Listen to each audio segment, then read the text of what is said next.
and welcome to the Tao of Our Understanding Recovery Podcast. In this podcast, we discuss mystical works of literature and how they relate to recovery. We hope you enjoy today's podcast episode. Hello, this is Buddy C. Welcome to the Tao of Our Understanding Recovery Podcast.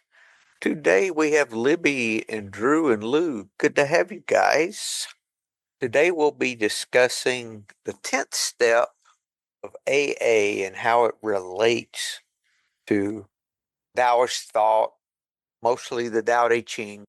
First, we're going to talk about working the 10th step, and then we're going to see if the Tao relates in some way. Before we proceed with that, we're going to have a synchronistic moment and a resource for you. Drew, you have our synchronistic moment for today? Yeah, it's one of those things that I probably wouldn't have noticed if this wasn't something that we talked about. I was at work and talking to a coworker. She asked me if I put anything in my coffee in the morning. I said, yes, sometimes I don't. This morning, I put in some cacao powder, and I also have some powdered chai. So I mixed those in the coffee. A little chocolate, a little chai, a little treat for me. And she said, oh, that sounds so good. I love chocolate. I love chai. I've never had them together. I've never thought about putting them together, but that sounds really good. The next day at work, she immediately said, hey, you're never going to guess what happened. Yesterday after work, my dad came over and he'd gone to Target and he brought me this box of tea that was chocolate chai tea. He said, I thought you might like to try it. She and I had just been talking about it that day, and she'd said she'd never had it before. It was just a really fun little coincidence, little synchronistic moment there. Thank you, Drew. Don't know if we'll ever really understand how that happens. Did she say she'd like to try and the circumstances lined up? I don't know. Does it matter? No. Thank you, Drew. Libby? I noticed in Wayne Dyer's commentary on the Tao that he refers us to the synchronistic moment when he's talking about the 32nd verse. And this is what he says.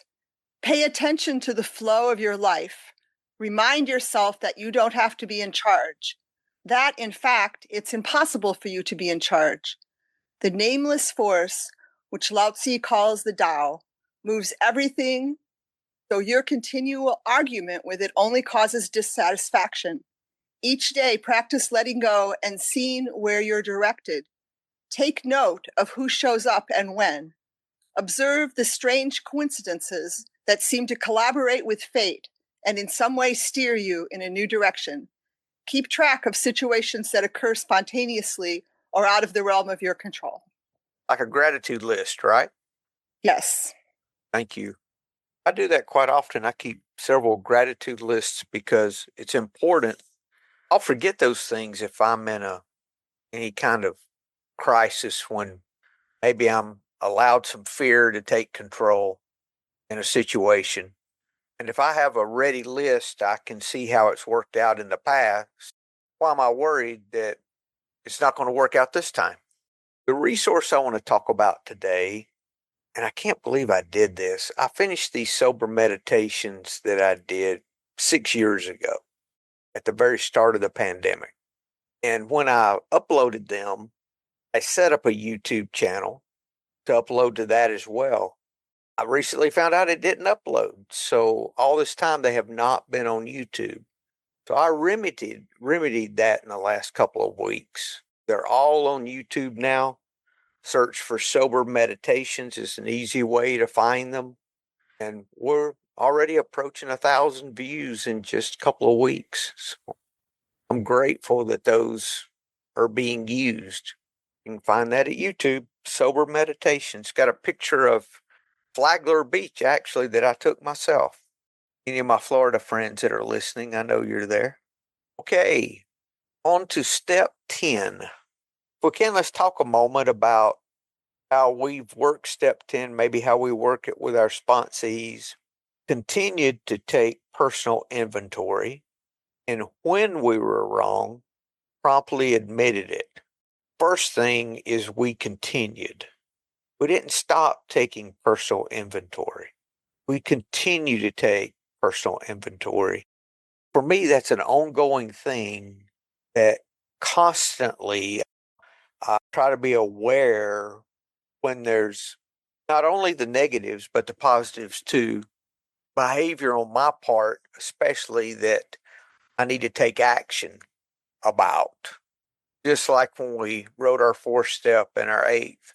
It's personal inventory. It's not just the bad things. We can be grateful for the good things, our good behaviors. It's a full inventory, not just a personal inventory of how we mess up. That's not what it says. It doesn't say if we were wrong, when we are wrong. I am going to be wrong. It's going to happen. Hopefully less than it used to be, but it's going to happen. So it's when we're wrong. And what do I do now? I promptly admit it. I don't wait. I don't even wait to the end of the day and you do your daily inventory. That's part of the readings for this, but it's an ongoing thing. And I would much rather, I found that if I act out, it's much easier and better if I address that immediately and take the actions necessary if I know what I need to do. If not, and it's something I need to talk to my sponsor about, so be it. But most of the time, I know what I need to do. If I snap at someone and that quickening is there, I need to go ahead and mend that relationship, mend it at that moment. Most of the time works best. Because if I wait when I know it's something I need to do, not only does it take more energy, but the other person can get more resentful over time as well. So if it's about mending, the quicker I mend those things, the better. That's what I found. Step 10 talks about several different types of inventory. You've got the spot check. You've got during the day at any time, at day's end, with our sponsor to review our progress, a semi-annual or annual house cleaning, retreats. These all come from the 12 and 12, page 89, first paragraph. That when we are wrong, take a look in the mirror. I can only surrender me. I cannot surrender you. People are going to rub me sometimes in the wrong way. I can't change them. I can do something about my perception and my behavior. That comes with time as I lessen my demands. And even with time, we're going to continue to have situations to resolve. I think that's going to be, I would think, the rest of my life. I don't think we ever can get to maybe we can, I don't know. But at the moment, there's still a lot to surrender. I want to read a quote from 12-Step Sponsorship by Hamilton B., pages 200, 201. It's hard for many of us to admit we were wrong. It's humbling. We prefer to be right. But we're wrong whenever we act out of our character defects, when we live in our self-centeredness, or whenever we harm others. For example, we're wrong when we blame other people rather than accepting responsibility for what we have done. When we try to get away with something rather than owning up to it. When we lie to protect ourselves or our image.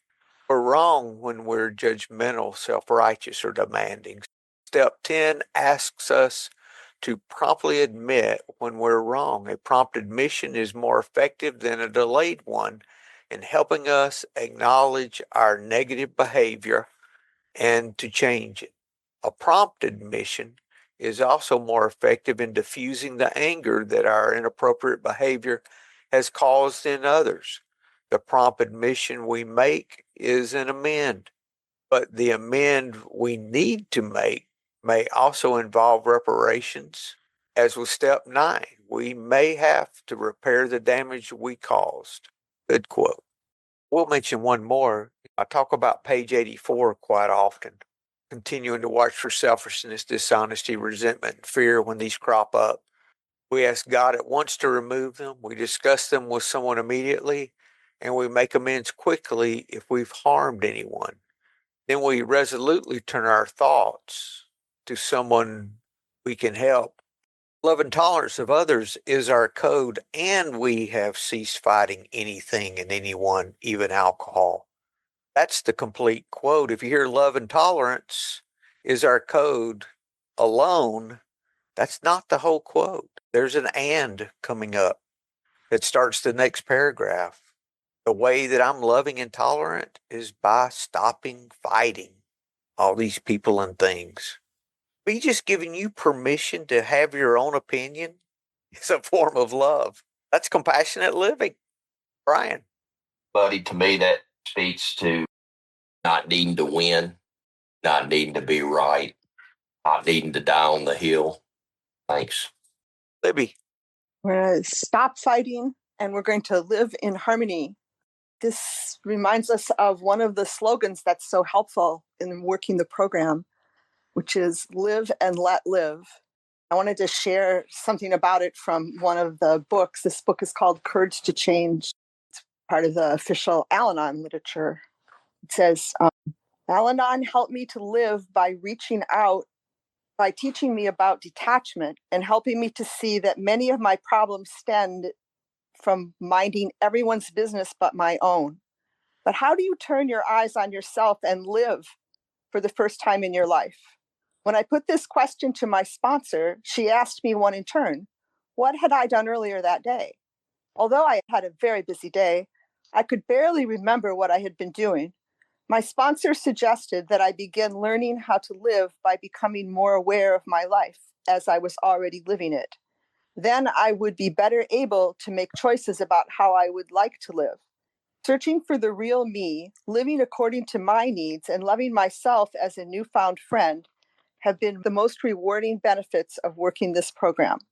Strangely, they're the last ones I would have imagined receiving when I began. Today's reminder, I choose to take responsibility for my own life. If I stay out of others' affairs and become more aware of my own, I have a good chance of finding some serenity. They have a quote from Hermann Hesse. Each man's life represents a road towards himself. And I see this live and let live making us think back on the serenity prayer.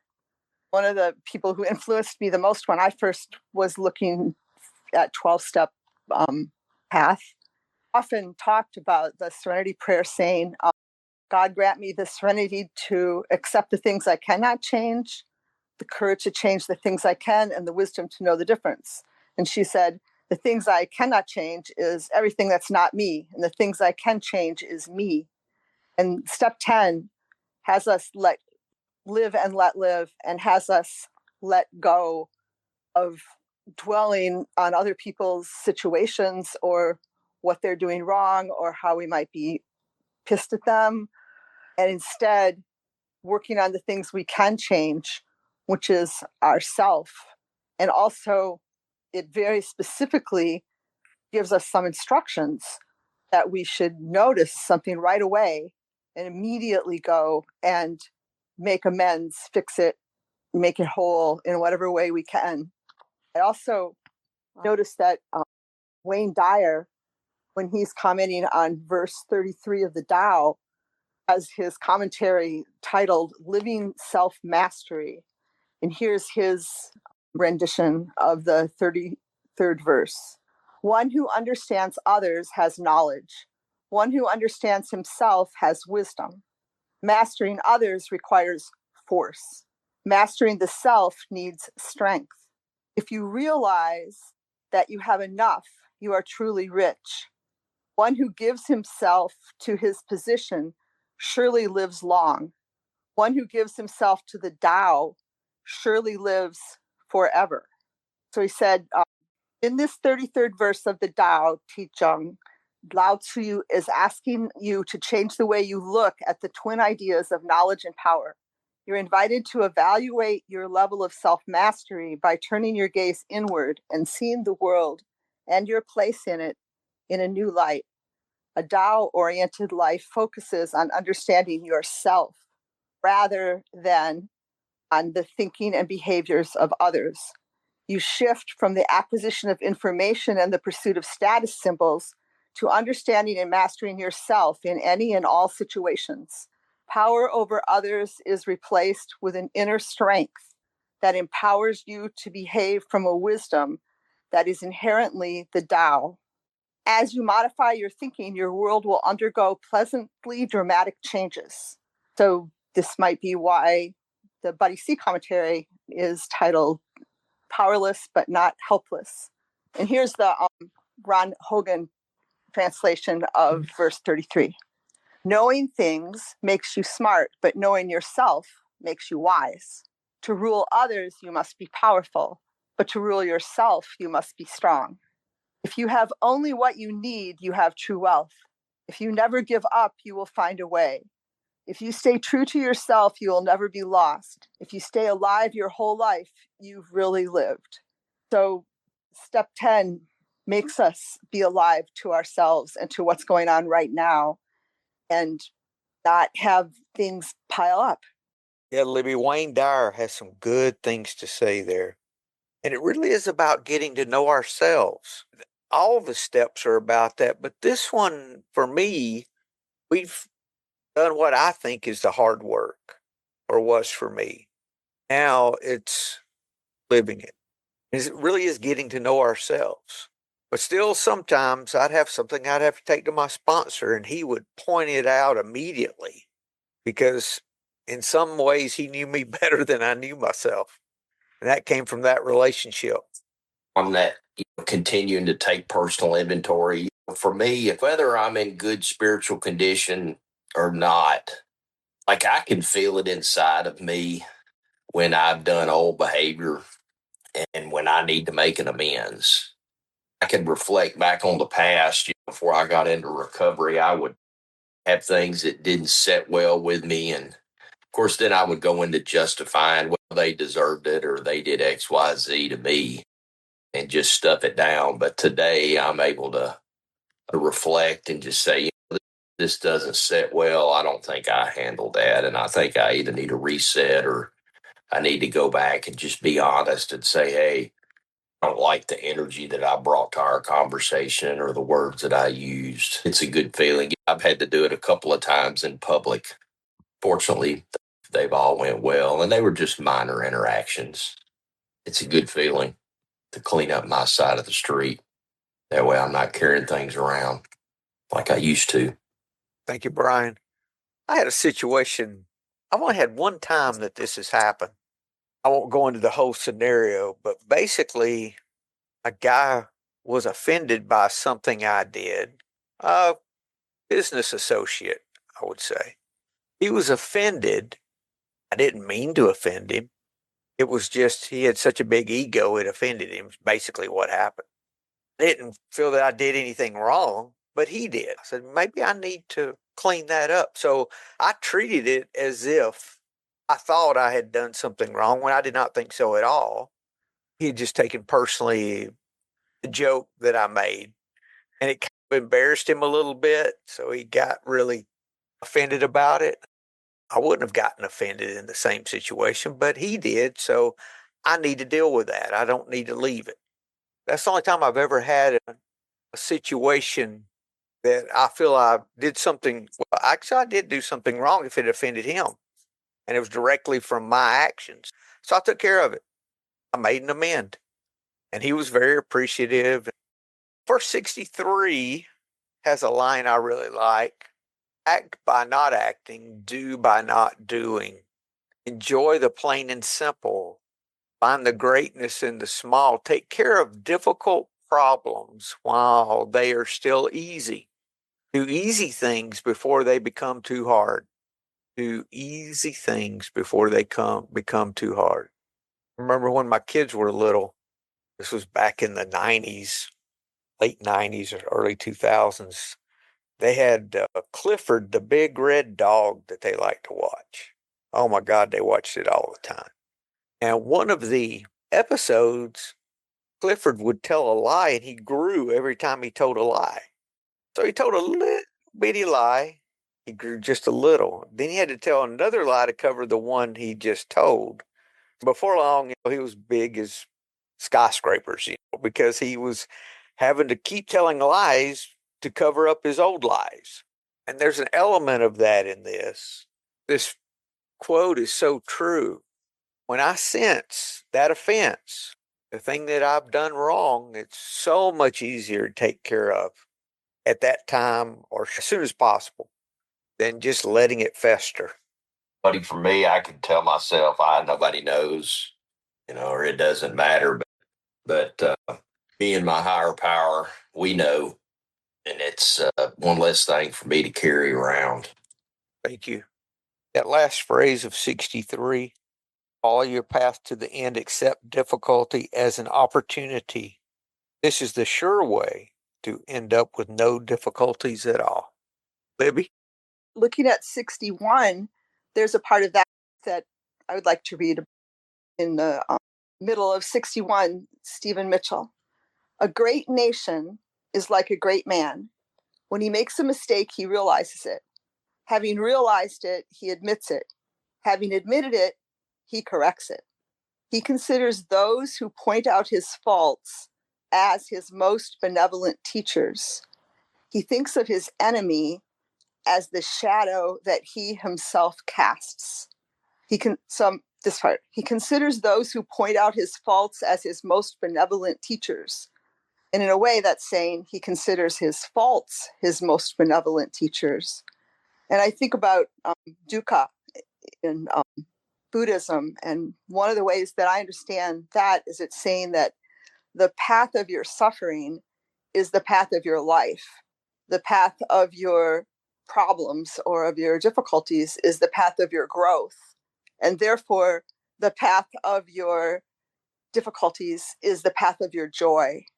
And we make joy when we know what our faults are and when we go and make amends for them. And then the next part, he thinks of his enemy as the shadow that he himself casts. And that's just what you said. I would hesitate to call this man who didn't like your humorous efforts your enemy, but he was some pastel form of that. He was irritated with you. I think the way you talked about what you did in that situation sounded just like this line. He thinks of his enemy as the shadow that he himself casts. You didn't consider how will this person needs to improve. You considered, what can I do about this situation to mend it and make it better? Let me think of this enemy as a shadow that I have cast and see how I can stop casting it. Thank you, Libby. I could think of 1,000 reasons why I should not make an amend to this guy. But I said, it's not about that. It's about my actions. It doesn't matter what actions he had. We had direct situations. One I recall that I heard from his mouth saying a different scenario of what really happened, just to make him look better. Wow, I can't believe this. And this all happened before. I said, I don't need to give that blah, blah, blah. I went on and on. I said, no, buddy, no, it's not about him. It's about you in that what your actions were. And it was about how he responded to my actions, not about how I responded. So, yeah, I'm grateful for starting to get a little bit of that awareness. Yes, being aware is being alive. Like verse 33 again. If you stay true to yourself, you will never be lost. If you stay alive your whole life, you've really lived. And some of these behaviors from other people and sometimes from institutions can distract us. So we have to resolve to keep our feet on our path. We have to have courage. I remember one time I was in South Florida somewhere on a motorcycle, and where I was staying, it would not lift the gate to let me out. It wouldn't accept payment because it didn't detect I was there. There was some kind of odd, quirky thing. So I just got mad and went around the gate and left, didn't pay my park. I got to thinking about that later, and I said, I need to do something with that. So I sent them a check with a letter. Good. I hope they fixed it. I hope they did too. They mail you back a warrant. No, they didn't. I was concerned about that too, Brian. This wasn't all altruistic. Yeah. But for a while, I said, F them. They should have had it fixed. There's a translation somewhere of 63 that talks about that you repay injury with kindness. We ask these questions in step 10. Was I resentful? Was I selfish? Was I frightened? Yeah, those are the things that will distract us. It brings us back to the verse 33. Confront the difficult while it's still easy. Accomplish the great tasks by a series of small acts. When the master runs into a difficulty, she stops and gives herself to it instead of to that list of distractions that you were just sharing. She surrenders to the difficulty. Surrender again.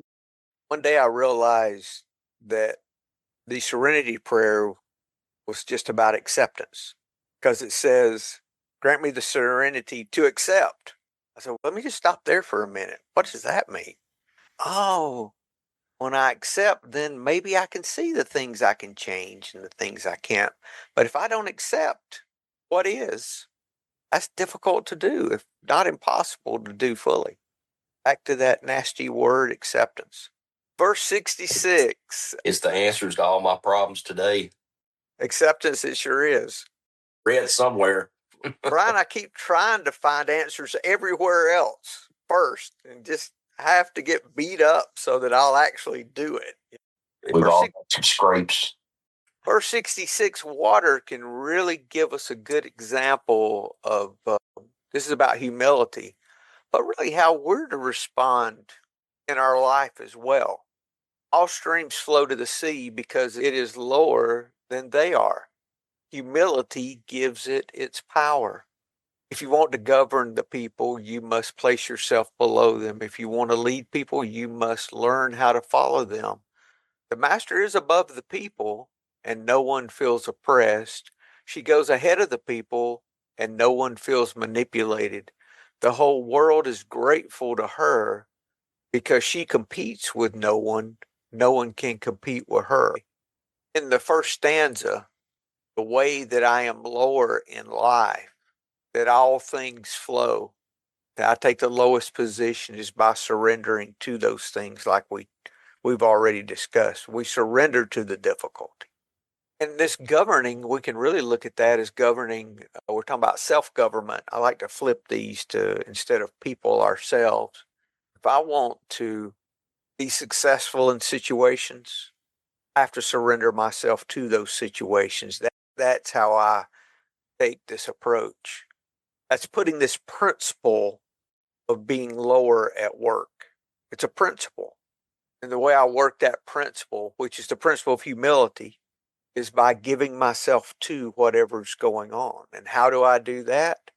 Might be by taking a compassionate action. In my situation with the guy I did business with, it was by making an amend when he was offended. That placed me at a lower position, which really exalted me, not by my own efforts. If you want to lead the people, you must first follow them. Yes. Then I can move into effortless effort. My life can make sense without my excessive effort. How did this happen? You ever had situations that just work out for you and you wonder how there's no way you could have orchestrated all these things to make this happen, whatever it was? That's happened for me over and over. Wow, it's just a gift. Thank you. Buddy, I know for me, I've had situations and that I've crossed paths with people and things have not worked out the way that I expected them to work out. I can get in my ego and think, man, I need to just rub this guy's nose in it. And then it could be 5 years later, you have another situation with that person in a total different set of circumstances. And it ends up to be just an absolute blessing in your life. And if I would have been just an absolute jerk, I wouldn't have had that instance. maybe I would have, or maybe this person would have said, man, I'm not calling him, or I'm going to avoid him in the store because this guy's an ass. I was thinking about just a little quick instance. A month or so ago, I'm in my local hardware store, and I was at work picking up something. And I'm a tool maker by trade, machinist, and so I understand nuts and bolts. And anyway, there's this young kid in the hardware store, and just barely has a little facial hair. And he walks up to me and he says, "Can I help you?"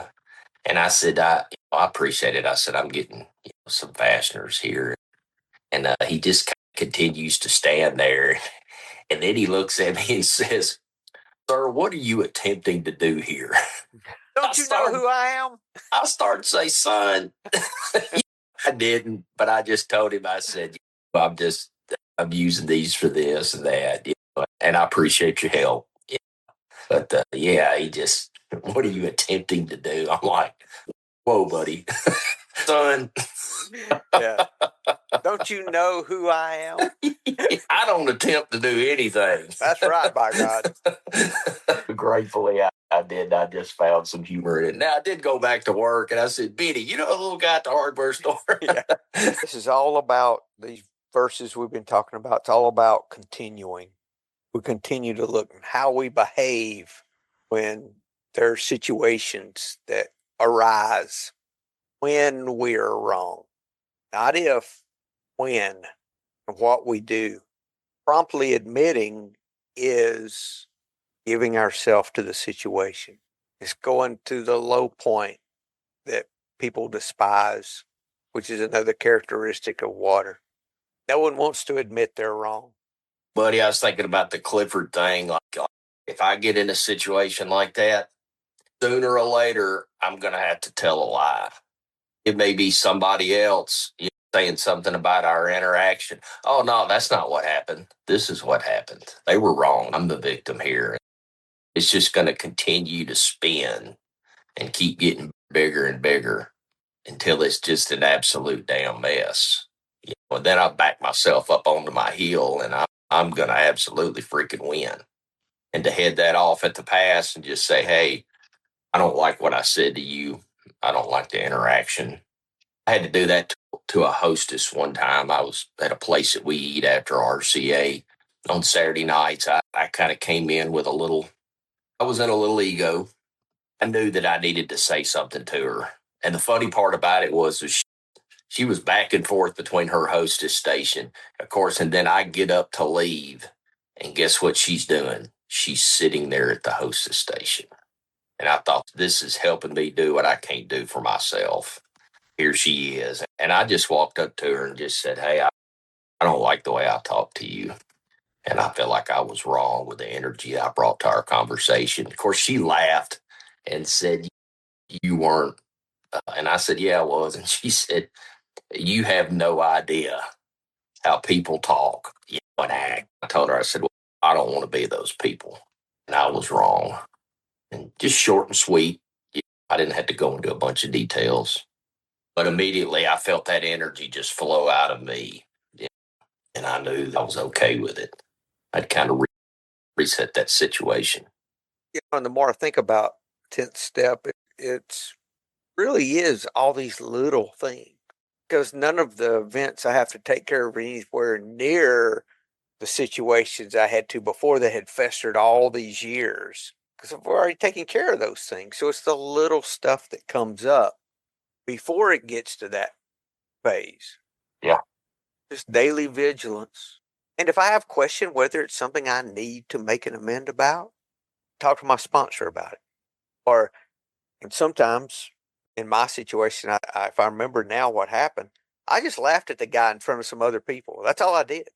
He did something wrong, and I laughed at him in front of some other peers, and he got offended.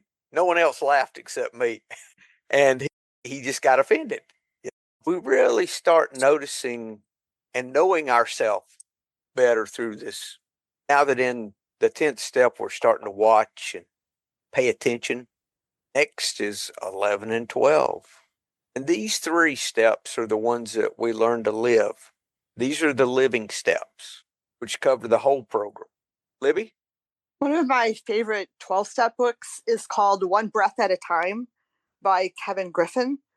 And he subtitles it Buddhism and the 12 Steps.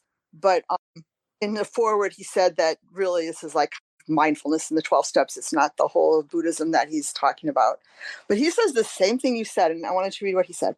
He said this: the last 3 steps are the culmination of the spiritual path. Here we try to thoroughly integrate the work we've done in our lives. We learn to maintain the honesty and responsibility we developed in the earlier steps, to deepen our spiritual connection, to serve others.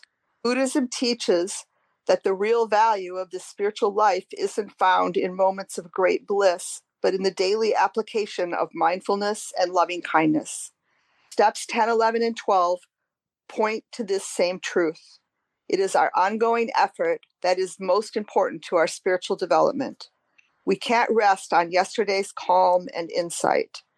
We must renew our commitment and energy each day. These steps are the cornerstone of maintenance. They are also the bridge to a life that is happy, joyous, and free. Our spiritual awakening brings liberation as we enter a new life, one free from all the encumbrances of addiction and one guided by the principles of wisdom and compassion. Thank you, Libby. Buddy, we've been talking about the last part of step 10 mostly. The first part says continue to take a personal inventory. And as we mentioned when we were discussing step 4, when we first took a personal inventory, that part of it is not just inventorying, looking for when we could make amends. It's inventorying a lot of things about us. And there's several 12-step fellowships that have learned from AA. And one of them is called ACA. And I have the big red book, they call it, of ACA. And when it talks about doing this step, it has a guide where it suggests journaling on 4 different topics each day. The first one is an inventory of questions to help point out some of these encumbrances to going forward. The next one is making sure that we see what our choices are, that we're not in a rut. It said, with step 10, we realize that we have released control. We are learning the difference between control and discernment. Discernment comes from inside and is the breath of God guiding us to do the right thing. A lot of the emphasis is on being in touch with your higher power, which of course sets us up for step 11 very well.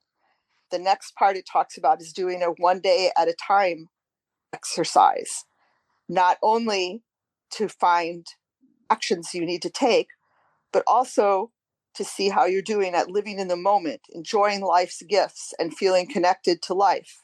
So that we are thinking again about the importance of a strong gratitude program in our life.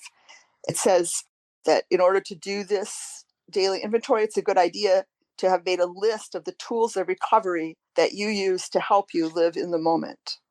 And then the last section talks about paying attention, taking note for the day of your feelings and of where you deserved praise. Thank you, Libby. That's good. Drew? Yeah, Brian's story about feeling bad about an interaction and being forced to walk right past the person who you had that interaction with. That happened to me a little while ago. I was jogging in my neighborhood and I was on the sidewalk. I don't like jogging on the street. As I was jogging on the sidewalk, I came up to a woman who was walking 3 little dogs on leashes. She was walking towards me on the sidewalk, and her dogs were just all over the place. She couldn't control them. They were taking up the entire sidewalk. She tried to move off the sidewalk, but the dogs weren't letting her, and they started snapping at me and barking at me. So I went into the street to avoid them, and I don't like doing that. And I snapped at her. I don't remember what I said, and she snapped at me. And I kept jogging, and I felt bad about that. I knew that I didn't handle that well. As luck would have it, I was jogging on a street that ended in a cul-de-sac. So So I had to turn around. I had to come back past her.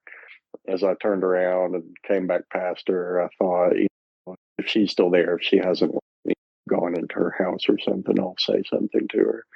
And she was still there, and I stopped and apologized for my behavior and told her it's a lot easier for me to just step into a street for a couple of seconds than for you to wrangle 3 energetic dogs. And she said she appreciated it, and we moved on from there. I definitely felt better about that interaction after stopping to apologize than if I'd dwelled in how I was right and how she's wrong, and continuing to give myself reasons why I shouldn't apologize or she should have apologized to me. It was just much easier on my conscience, and something I still remember doing. I feel proud for doing it. I don't feel proud for having snapped at her, but I feel much better about my stopping to apologize than I feel bad about my in the moment reaction. It is good when the universe makes you confront the person who you feel bad about treating poorly, and you make the decision right there to do something about it. Thank you, Drew. Also, too, that's a good example. Me personally, I don't know if I would feel bad, but the energy I feel from the interaction is what is enough. If I can avoid that negativity and all of what anger brings into my life for hours afterward, many times, if I can avoid that altogether, it's not worth the interaction. That's another look at it. You could say, well, she should control her effing dogs, or she should not be on the sidewalk, blah, blah, blah. And you may be justified in saying something like that or having that opinion. Okay. But getting in the argument, making the comment, doing all of that, just all of this negativity rises up in me, and it does not help my day in any way. So can I just see it and let her be wrong in my mind? She can be wrong. It doesn't matter. I can't correct it. It's not my job. Can I just keep running and not let it offend me?